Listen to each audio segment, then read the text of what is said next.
ಯೋಗ್ಯತೆ ಇಲ್ಲದೆ ಈ ಮನೆಯೊಳಗೆ ಇರುವುದು ಅಪರಾಧಗಳನ್ನು ನಾಮಿನೇಟ್ ಮಾಡಬೇಕು. ರಕ್ಷಿತ ಸಿಕ್ಕಿರೋ ಅವಕಾಶನ ಕ್ಲೀನಾಗಿ ಬಳಸ್ಕೊಳ್ತಾರೆ. ಓಕೆ, ಒಬ್ರು ನಾವ್ ಹೇಟ್ ಮಾಡ್ತಾ ಇದ್ರು ಕೂಡ ಯಾರೋ ತಕ್ಷಣನೇ ಒಂಥರ ನಗ್ತಾರೆ. ಅವ್ರೊಂಥರ ಸ್ಯಾಡಿಸ್ಟ್ ಪರ್ಸನ್. ನಾನು ಆಡ್ಬಲ್ಲೆ ಅನ್ನೋ ಅಹಂಕಾರ ಅದು ಅವಳ ಆಟನೇ ಕೆಡಿಸ್ತಾ ಇದೆ. ಒಬ್ರಿಗೆ ಮಾತ್ರ ಅವಳ ಅಭಿಪ್ರಾಯ ಹೇಳ್ಕೊಳಕ್ಕೆ ಸೀಮಿತ ಆಗ್ಬಿಟ್ಟಿದ್ದಾಳೆ ಅಂತ ಅನ್ಸುತ್ತೆ. Welcome back to another video ವೀಕ್ಷಕರೇ. ಎಸ್, ಇವತ್ತು ಬಿಗ್ ಬಾಸ್ ಅನ್ನೋದಕ್ಕೆ ಒಂದು ಟ್ವಿಸ್ಟ್ ಮತ್ತೆ ಟರ್ಮ್ಸ್ ಮತ್ತೆ ಯಾರ್ಯಾರ ಯೋಗ್ಯತೆ ಇದೆ, ಬಿಗ್ ಬಾಸ್ ಕೊಟ್ಟಿರೋ ಟಾಸ್ಕ್ ಓಕೆನಾ, ಯಾರ್ಯಾರಿಗೆ ಯೋಗ್ಯತೆ ಇದೆ ಬಿಗ್ ಬಾಸ್ ನಲ್ಲಿ ಆಡೋದಕ್ಕೆ ಓಕೆನಾ, ಈ ವಾರ ಯಾರ್ಯಾರೆಲ್ಲ ಎಲಿಮಿನೇಷನ್ ಆಗ್ಬೇಕು, ಇವರ ಒಂದು ಪರ್ಫಾರ್ಮೆನ್ಸ್ ಡಲ್ ಇದೆ, ಇವರು ಅಸಹ್ಯವಾಗಿ ಆಡ್ತಾ ಇದ್ದಾರೆ, ಇವರ ಪರ್ಫಾರ್ಮೆನ್ಸಿಗೆ ನಮ್ಮ ಕಡೆಯಿಂದ 0 ಓಕೆನಾ ಅನ್ನೋ ತರದಲ್ಲಿ ಅವ್ರವ್ರಿಗೆ ಒಂದೊಂದು ಟಾಸ್ಕ್ ಇಟ್ಬಿಟ್ಟಿದ್ದಾರೆ. ಯಾಕೆಂದ್ರೆ ಇಲ್ಲೆಲ್ಲೋ ಒಂದು ಕಡೆಗೆ ಸೇಫ್ ಗೇಮ್ ಆಗ್ತಾ ಇದೆಯಾ ಅನ್ನೋದು ಎಷ್ಟೋ ಜನರ ವೀಕ್ಷಕರ ಮನಸ್ಥಿತಿ. ಮತ್ತೆ ಆಲ್ಮೋಸ್ಟ್ ಅಶ್ವಿನಿ ಗೌಡ ಅವರ ಒಂದು ವಿಚಾರಕ್ಕೆ, ಕಿಚ್ಚ ಸುದೀಪ್ ಅಣ್ಣನ ಒಂದು ವಿಚಾರಕ್ಕೆ ಬಹಳ ದೊಡ್ಡ ಮಟ್ಟದ ಚರ್ಚೆ ಆಗ್ತಾ ಇದೆ. ಮತ್ತೆ ಹೊರಗಡೆ ನಾವು ರಿವ್ಯೂಗೆ ಅಂತ ಹೋದಾಗ್ಲೂ ಕೂಡ ಅಲ್ಲೂ ಕೂಡ ಬಹಳ ದೊಡ್ಡ ಮಟ್ಟದ ಚರ್ಚೆ ಆಗ್ತಾ ಇರ್ತಕ್ಕಂಥದ್ದು ಇನ್ನೊಂದು ವಿಶೇಷವೇ ಸರಿ. ಏನದು ಚರ್ಚೆ, ಯಾಕೆ, ಏನಾಯ್ತು, ಏನು ಎತ್ತ ಅಂತ ಅಂದ್ಬಿಟ್ಟು ತಾವೆಲ್ಲರೂ ಕೇಳ್ಬೋದು.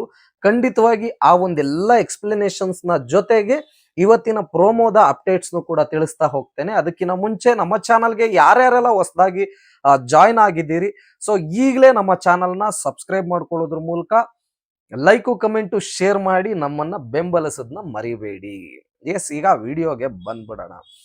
ವೀಕ್ಷಕರೇ, ಏನು ಈ ಒಂದು ಕಾಕ್ರೋಚ್ ಸುದಿ ಅವರ ಒಂದು ಹೊರಗಡೆಗೆ ಬಂದಾದ್ಮೇಲೆ ಎಷ್ಟೋ ಜನ ಕಾಕ್ರೋಚ್ ಸುದಿ ಅವರು ಹೊರಗಡೆಗೆ ಬಂದಿದ್ದೆ ಅಶ್ವಿನಿ ಅವರಿಂದ ಕಾಕ್ರೋಚ್ ಸುದಿ ಅವರು ಏನಾದ್ರೂ ಹೋಗ್ಲಿಲ್ಲ ಅಂದಿದ್ರೆ ಇವತ್ತಿಗೆ ಕಾಕ್ರೋಚ್ ಸುದಿ ಅವರು ಹೊರಗಡೆಗೆ ಬರುವಂತ ಕಂಟೆಸ್ಟೆಂಟ್ ಅಲ್ಲ, ಅಲ್ಲಿ ಸ್ಟ್ರಾಂಗೆಸ್ಟ್ ಕಂಟೆಸ್ಟೆಂಟ್ ಗಳಲ್ಲಿ ಒನ್ ಆಫ್ ಮೋಸ್ಟ್ ಕಂಟೆಸ್ಟೆಂಟ್ ಆಗಿ ನಮ್ಮ ಕಾಕ್ರೋಚ್ ಸುದಿ ಅವರು ಬರ್ತಾರೆ.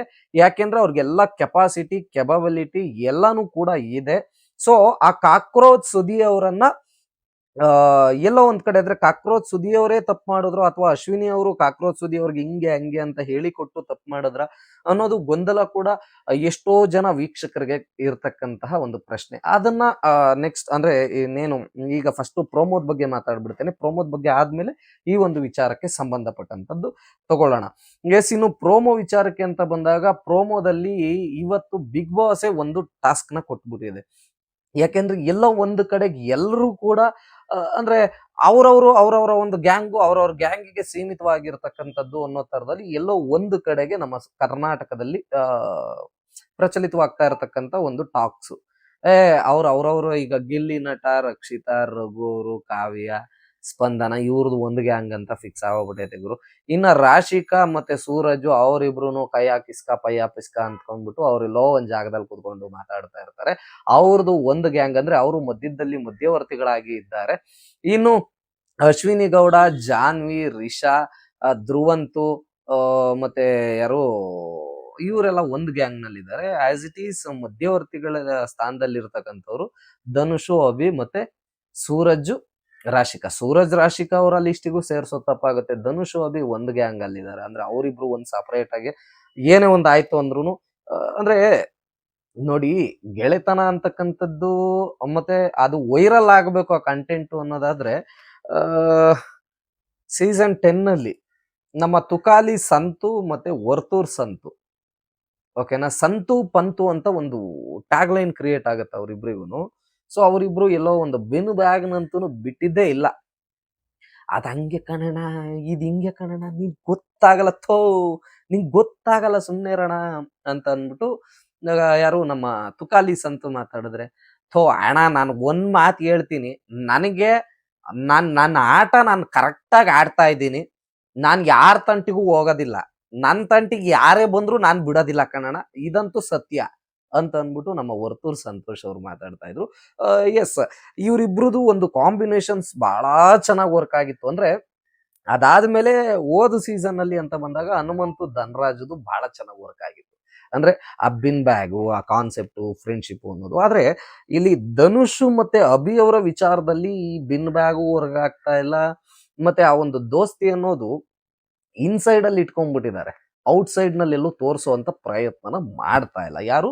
ನಮ್ಮ ಅಭಿ ಅವರಾಗ್ಬೋದು ಅಥವಾ ಧನುಷ್ ಅವರಾಗ್ಬೋದು. ಸೊ ಇವರಿಬ್ರು ಕೂಡ ಮಧ್ಯವರ್ತಿಗಳ ಸ್ಥಾನದಲ್ಲಿ ಇವರಿಬ್ರು ಬರತಕ್ಕಂತ ಕೆಲಸ ಮಾಡ್ತಾರೆ. ಇನ್ನು ಅದನ್ನು ಹೊರತುಪಡಿಸಿದ್ರೆ ಆಸ್ ಇಟ್ ಈಸ್ ನಾನು ಆಗ್ಲೇ ಹೇಳ್ದಾಗೆ ಯಾರು ಸೂರಜ್ ಅವರಾಗ್ಬೋದು, ರಾಶಿಕ್ ಅವರಾಗ್ಬೋದು, ಅವರಿಬ್ರದ್ದು ಒಂದು ಗ್ಯಾಂಗ್ ಅಂತ ಫಿಕ್ಸ್ ಆಗೋಗ್ಬಿಟ್ಟಿದೆ. ಅಂದ್ರೆ ಒಂದು ಗ್ಯಾಂಗ್ ಅನ್ನೋದಕ್ಕಿಂತ ಒಂದು ಕಪಲ್ ಆಗಿ ಅಯ್ಯೋ ನಾವ್ ಏನೋ ಮಾತಾಡ್ಕೊಂತೀವಿ ಬಿಡ್ಬಿಡ್ರಪ್ಪ ಅನ್ನೋ ತರದಲ್ಲಿ ಅವ್ರದ್ದೊಂದು ಸೃಷ್ಟಿ ಆಗ್ಬಿಟ್ಟಿದೆ. ಇನ್ನು ಸ್ಪಂದನ್ ಅವರು ಕೂಡ ಅಷ್ಟೇನೆ ಅಭಿ ಮತ್ತೆ ಧನುಷ್ ಗ್ಯಾಂಗಿಗೆನೆ ಸೇರ್ಪಡೆ ಆಗ್ತಾರೆ ಸದ್ಯದಲ್ಲೇನೆ. ಓವರ್ ಆಲ್ ಅಂತ ಬಂದಾಗ ಅವ್ರವ್ರು ಆ ಸೇಫ್ ಗೇಮ್ನ ಎಲ್ಲೋ ಒಂದು ಕಡೆಗೆ ಆ ಸೇಫ್ ಗೇಮ್ನ ಆಡುವಂತ ಪ್ರಯತ್ನ ಮಾಡ್ತಾ ಇದ್ರು. ಅದಕ್ಕೆ ತೆರೆ ಎಳೆಯುವಂತೆ ಇವತ್ತು ಆಗಿರ್ತಕ್ಕಂಥ ವಿಶೇಷ ಏನಪ್ಪಾ ಅಂತಂದ್ರೆ ಅದಕ್ಕೆ ಟೋಟಲ್ ಆಗಿ ತೆರೆ ಎಳೆದು ಬಿಟ್ಟಿದ್ದಾರೆ ಬಿಗ್ ಬಾಸ್. ನಿಮ್ದ ಇವೆಲ್ಲ ನಡೆಯಲ್ಲ ಬಿಗ್ ಬಾಸ್ ಮನೆಯಲ್ಲಿ.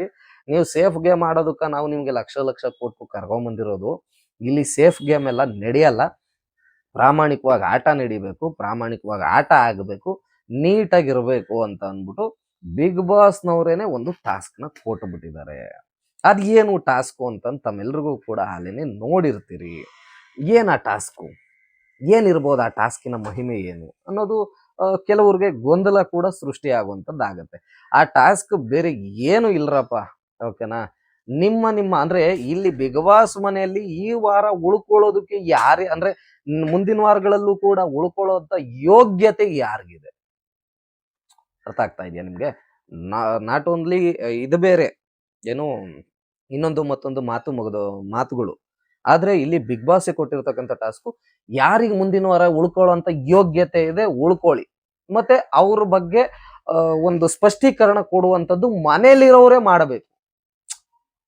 ಇಲ್ಲಪ್ಪ ಇವರು ಕೊಟ್ಟಿರೋಂತ ಒಂದು ಅವಕಾಶಗಳನ್ನ ಚೆನ್ನಾಗಿ ಯೂಸ್ ಮಾಡ್ಕೊಂತ ಇಲ್ಲ, ಇವ್ರನ್ನ ಫಸ್ಟ್ ಹೊರಗಡೆ ಗಟ್ಟಬೇಕು ಅಥವಾ ಇನ್ನೊಂದಾಗ್ಬೇಕು ಮತ್ತೊಂದಾಗ್ಬೇಕು ಅಂತ ಈ ವಿಚಾರಗಳಲ್ಲಿ ಮತ್ತೆ ರಕ್ಷಿತಾ ಶೆಟ್ಟಿ, ಈ ವಿಚಾರಗಳಿಗೆ ಸಂಬಂಧಪಟ್ಟಂತೆ ಮತ್ತೆ ರಕ್ಷಿತಾ ಶೆಟ್ಟಿನೇ ಈ ಒಂದು ಸುಳಿಗೆ ತಗಲಾಕೊಂತಕ್ಕಂಥ ಕೆಲಸ ಆಗತ್ತೆ. ಏನು ರಕ್ಷಿತಾ ಶೆಟ್ಟಿ ಕೊಟ್ಟಿರ್ತಕ್ಕಂಥ ಅವಕಾಶಗಳನ್ನ ಸರಿಯಾಗಿ ಯೂಸ್ ಮಾಡ್ಕೊಂತ ಇಲ್ಲ ಅಂತಕ್ಕಂಥ ಒಂದು ಆರೋಪನ ನಮ್ಮ ಧನುಷ್ ಅವರು ಹೇಳುವಂತ ಪ್ರಯತ್ನ ಮಾಡ್ತಾರೆ. ಓವರ್ ಆಲ್ ಅಂತ ಬಂದಾಗ ಧನುಷ್ ಅವ್ರು ಹೇಳ್ತಾರೆ, ಇನ್ನೊಬ್ರು ಹೇಳ್ತಾರೆ, ಮತ್ತೊಬ್ರು ಹೇಳ್ತಾರೆ ಅನ್ನೋದು ಒಂದು ಕಡೆಗೆ ಆದ್ರೆ ಧ್ರುವಂತಿಗೆ ಬಹಳ ಚೆನ್ನಾಗಿ ಹೇಳೋವಂತ ಕೆಲಸ ಮಾಡಿದ್ರು. ಯಾರು? ರಾಶಿಕನ ರಿಷಾನ ಸಮಥಿಂಗ್ ಯಾರೋ ಇವರಿಬ್ರಲ್ಲಿ ಯಾರೋ ಒಬ್ರು, ಅವ್ರ ಹೆಸರೇ ಗೊತ್ತಾಗಲ್ಲ ಗುರು. ರಾಶಿಕನ ರಿಷಾ ಗೌಡನ, ರಾಶಿಕನ ಗೌಡನ ಪೌಡನ ಏನೇನೋ ಇರುತ್ತೆ, ಇರ್ಲಿ. ಅವ್ರಿಬ್ರ ಹೆಸರುಗಳು ಅಂದ್ರೆ ಯಾರು ಅನ್ನೋದೇ ನಮ್ಗೇನೆ ಇಷ್ಟು ದಿನಗಳಿಂದ ಕರೆಕ್ಟ್ ಆಗಿ ಸೂಕ್ಷ್ಮವಾಗಿ ಅಬ್ಸರ್ವ್ ಮಾಡ್ತಾ ಇರೋ ನಮ್ಗಳಿಗೇನೆ ಗೊತ್ತಾಗ್ತಾ ಇಲ್ಲ. ಅದು ಒಂದು ಕಡೆ ಇರ್ಲಿ, ಓಕೆನಾ? ಸೊ ಇವರಿಬ್ರಲ್ಲಿ ಯಾರೋ ಒಬ್ರು ಧ್ರುವಂತಿಗೆ ಹಾಕೊಂಡು ಹೇಗೆ ಇಳಿದಿದ್ದಾರೆ. ಇವನ ಒಂದು ನಗುನೇ ಅಸಹ್ಯಕರವಾಗಿದೆ. ಏನಾದ್ರೂ ಒಂದು ಹಾಕ್ತಾ ಇದ್ರೆ ಅವನ ಒಂದು ಅಸಹ್ಯದ ನಗು ಒಂಥರ ಅದು ಸ್ಯಾಡಿಸ್ಟ್ ತರ ಅನ್ಸತ್ತೆ. ಧ್ರುವಂತ್ ಒಬ್ಬ ಸ್ಯಾಡಿಸ್ಟು, ಓಕೆನಾ? ಅವನನ್ನ ಈ ಮನೇಲಿ ಉಳ್ಕೊಳ್ಳುವಂತ ಯೋಗ್ಯತೆನೇ ಇಲ್ಲ ಧ್ರುವಂತ್ಗೆ. ಯಾಕೆಂದ್ರೆ ಅವ್ನು ಟೋಟಲಿ ಸ್ಯಾಡಿಸ್ಟ್ ಗುರು, ಅವನು ಸ್ಯಾಡಿಸ್ಟ್ ನನ್ನ ಮಗ ಅವನು ಅನ್ನೋ ತರಕ್ಕೆ ಬಿಂಬಿಸುವಂತ ಪ್ರಯತ್ನಗಳು ಆಗ್ತಾ ಇದೆ. ಸೊ ಓವರ್ ಆಲ್ ಏನೇ ಇದ್ರೂ ಕೂಡ ಈ ಒಂದು ಟಾಸ್ಕ್ ಚೆನ್ನಾಗಿದೆ ಅನ್ನಿಸ್ತು. ಯಾಕೆಂದ್ರೆ ಅವ್ರವರು ಸೇಫ್ ಗೇಮ್ ಏನೋ ಬದನೆಕಾಯಿ ದಬಾಕ್ಬಿಡ್ತೀವಿ ಅನ್ನೋಂಥವ್ರಿಗೆ ಇದು ಟಕ್ಕರ್ ಕೊಟ್ಟಿರ್ತಕ್ಕಂಥದ್ದು ಒಳ್ಳೆ ವಿಚಾರಧಾರಣೆನೆ. ಸೊ ಓವರ್ ಆಲ್ ಅಂತ ಬಂದಾಗ ಅದೇ ಈ ಒಂದು ಪ್ರೋಮೋದ ಅಪ್ಡೇಟ್ಸ್ ಇದಾಗಿತ್ತು. ನಿಮ್ಗೆ ಏನ್ ಅನ್ನಿಸ್ತು ತಪ್ಪದೆ ಕಮೆಂಟ್ನ ಮೂಲಕ ತಿಳಿಸುವಂತ ಪ್ರಯತ್ನ ಮಾಡಿ. ಯಾರು ಚೆನ್ನಾಗ್ ಆಡಿದ್ರು, ಯಾರು ಚೆನ್ನಾಗ್ ಆಡ್ಲಿಲ್ಲ, ಓಕೆನಾ? ಮತ್ತೆ ಯಾರು ಹೋಗ್ಬೇಕು ಅಲ್ಲಿ ಏನೇನು ಅವತಾರಗಳು ನಡೀತಾ ಇದೆ ಅಂದ್ರೆ ಮಾತುಕತೆಗಳೆಲ್ಲ ನಡೀತಾ ಇದೆ, ಅದು ನಿಮಗೆ ಸಮಂಜಸ ಇದೆಯಾ ಇಲ್ವಾ? ಸೊ ಇದ್ರ ಅಪ್ಡೇಟ್ ನ ಮಿಸ್ ಮಾಡದೆ ತಿಳಿಸುವಂತದ್ದು ನಿಮ್ಮ ಅಭಿಪ್ರಾಯ, ಓಕೆನಾ? ಇದೇ ತರ ನಿರಂತರ ಸುದ್ದಿಗಾಗಿ ನೋಡ್ತಾ ಇರಿ ನಮ್ಮ ಚಾನಲ್. ಬಿಗ್ ಬಾಸಿನ ಪ್ರತಿಯೊಂದು ಅಪ್ಡೇಟ್ಸ್ ಗಳು ಬೇಕು ಅಂದ್ರೆ ನಮ್ಮ ಚಾನಲ್ ನ ವೀಕ್ಷಿಸ್ತಾ ಇರಿ. ನಮಸ್ಕಾರ.